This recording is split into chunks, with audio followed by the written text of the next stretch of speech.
meron kami ditong falls, pero hindi pa siya ganun ka-develop para puntahan ng guest, ng tourist. So more on yung day trip kami, yung trek to the crater of the Taal Volcano. Yun lang, yun yung kumbaga sabihin natin, doon namin kino-concentrate yung tourism industry dito sa aming bayan.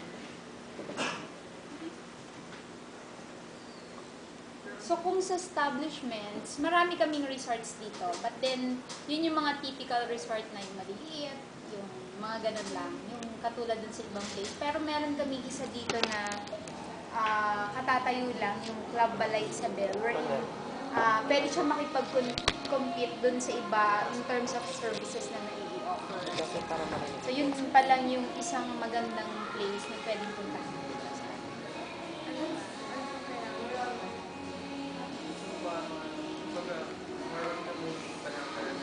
O kasi yung tourism industry namin dito, kahit na matagal nang pinupuntahan siya ng mga turista, yung office namin is magti 3 years old pa lang.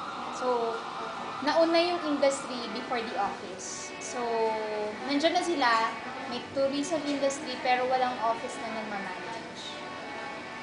Kaya, nandun pa rin kami sa promotion. Kasi, kung makikita nyo sa mga postcard nakalagay Tagaytay City, Taal Volcano, Tagaytay City. Hindi naman sa Tagaytay yan. Ang ano nga namin, pag nilagyan namin ng kortina yan, wala na kayong makikita view from Tagaytay. Diba? So, kahit sa books, makikita mo, Taal Volcano is in Tagaytay City, but then it is in Batangas. Nasa heart pa nga siya ng Batangas.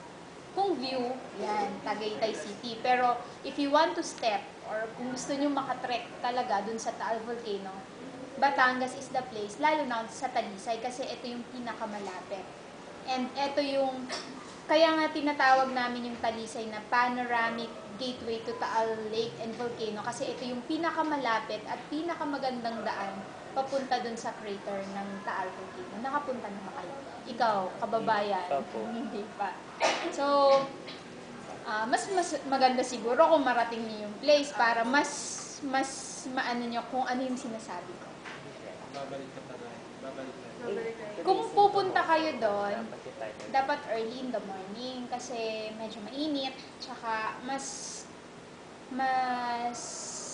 madali para sa inyo kasi pag pahapon na ganda, marami ng tourist, crowded na yun, medyo crowded. Parang may map po kayo or kayo po yung mag-guide? Hindi. Meron pagdating kasi yung Taal Volcano Island, mapupuntahan niyo siya through boat. Magbo-boat kayo. Medyo magastos. Dahil na Pause ko muna. nasa island kasi siya. Ito mainland Talisay. Ito yung office namin doon. Para mas ano. Pagdating nyo sa island, meron kaming tourist reception center doon wherein lahat ng guests na dumarating, nagre-register siya. And lahat ng guests, sinisingal na namin. Lahat ng magte-trek papunta sa crater. 50 pesos para doon sa mga local and foreign, both local and foreign. Pero sa mga students, 30 pesos lang. So dyan nagre-register yung ating mga guests. Tapos sa side niyan, merong mga kabayuhan. So doon pinapasakay yung mga turista na gustong mag-horseback riding. Pero may option din na pwede naman kayo maglakad. Kaya lang yung place natin ay hindi ginagalaw. So it means hindi develop yung trail natin. Magkasama yung trail ng kabayo at saka ng tao. Yan yung trail. So yun, doon yung main trail. Aakyatin yung gano'n. Sa Tagaytay, makikita nyo yung picture na yan. Yan ang sinasabi nilang Taal Volcano, di ba? Hindi siya ang Taal Volcano mismo na pinupuntahan ng mga turista. The whole island is the whole Taal Volcano Island.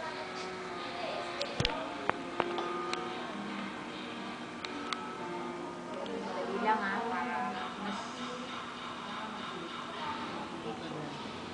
The whole island is the whole Taal Volcano Island. Sa Tagaytay, mukha kasi siyang may crater, kaya ito yung pinapakita. Pero ang tawag namin dyan, Bininti ang Malaki. So, hindi dyan yung tinetrek, dito siya. So, yung nakita nyo kanina, Eto, sa taas yan. So, di ba dinidescribe ang Taal Volcano as a volcano within a lake within a volcano?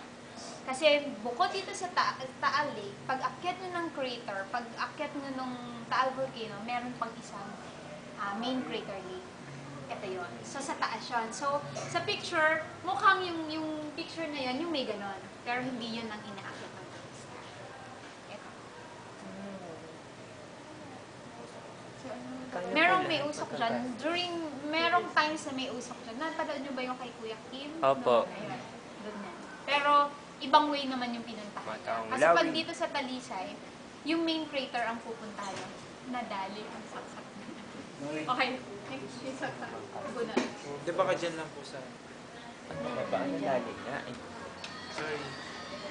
So, bali po yung, magkano po yung budget per tour? Yung boat natin is 1.5. Good for 6 persons. Ilan ba kayo? 7.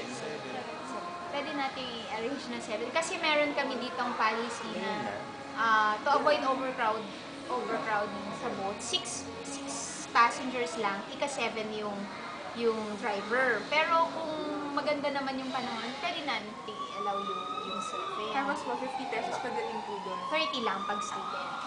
Kasi, let's mag-detect na lang po kami. Hindi Oh, na po kung yun. gusto nyo maglakad, okay lang. Pero Pero iba po yung bayad sa so horse. yung course natin is 350 per person.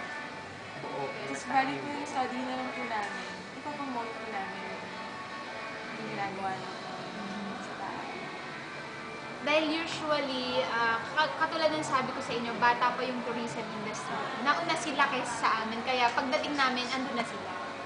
Nagtatrabaho na sila, kaya medyo mahirap i-implement kung anong gusto namin sa pagsasaay sa kanila. Alam niyo yan, yung nandiyan na sila, pag may implement ka para maayos yung sistema, sasabihin nila, pinapakailaman ninyo kami, nauna kami sa inyo. Yung tipong gano'n. Kaya medyo... Pero kayo po yung may authority. madaling sabihin na may authority, but then, kasi sabihin natin iba't iba yung opinion ng tao, iba't iba yung kanilang pagtanggap dun sa ibinibigay sa kanila. So, medyo yun, ganon. Kaya we're on our process of promoting pa rin and ipag-ayos yung system ng tourism industry. Mga tama ako information.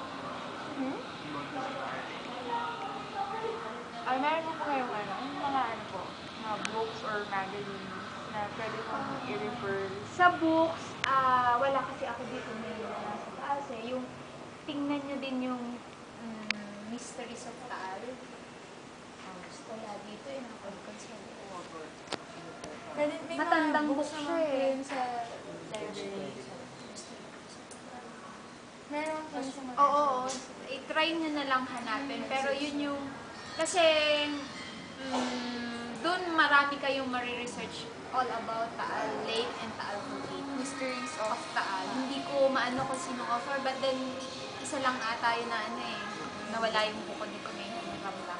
Pero yun, magandang mabasa niya para mas... Magazines. Sa magazines. Magazines, katulad yung binubuklat nyo nung ano yan Manila Bulletin, yung cruising, yung dalawang depende sa mga, yung mga nagpupunta kasi Discovery Channel na i-feature na din siya, may mga ganun lang. Pero yung sa amin kasi 4th class municipality lang kami, third class lang, so hindi ganun kalaki yung fund namin for advertisement. So, ang inaasahan lang namin ay yung free na advertisement. Katulad yan, yung mga nagpupunta na media na ang humihingi lang tulong sa amin, halimbawa yung information, i-guide doon. Ang kapalit naman, yung libre na pag-feature nila dun sa aming bayan at saka dun sa Taal Volcano.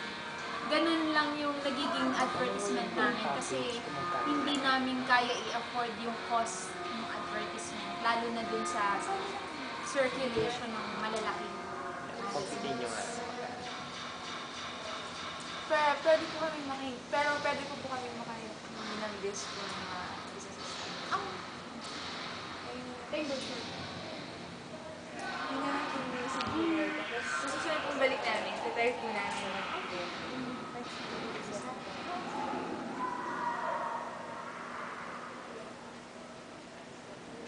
Kailangan natin yung...